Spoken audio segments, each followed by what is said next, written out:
Welcome to Burlap Teachers. Enjoy the video. Start by gathering 2 cups dried PWA or 4 cups cooked canned beans. You will also need 1/2 cup vegetable oil, 1 onion, and 3 cloves garlic. Add 1 Scotch bonnet pepper for heat or have for milder flavor. Measure 2 cups chicken stock or water, plus 1 teaspoon salt and 1 tsp thyme.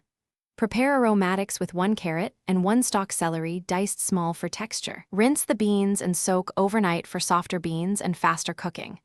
If using canned beans, skip soaking and rinse thoroughly before cooking. Drain soaked beans and place in a pot with 2 cups chicken stock. Bring to a boil, then reduce to a simmer for 45 minutes to 1 hour. While beans cook, heat 1/2 cup oil in a skillet over medium heat. Sauté diced onion, garlic, carrot, and celery until translucent and fragrant. Add chopped epis or 1 tablespoon tomato paste and cook for 3 minutes. Pour sofrito into the beans, mix, and simmer gently for 15 minutes. Taste and adjust with 1 teaspoon salt, 1 tablespoon vinegar, and black pepper. When beans are tender, mash 1/4 to 1/2 for thicker sauce PWA texture. Simmer another 10 minutes after mashing to meld flavors and thicken sauce.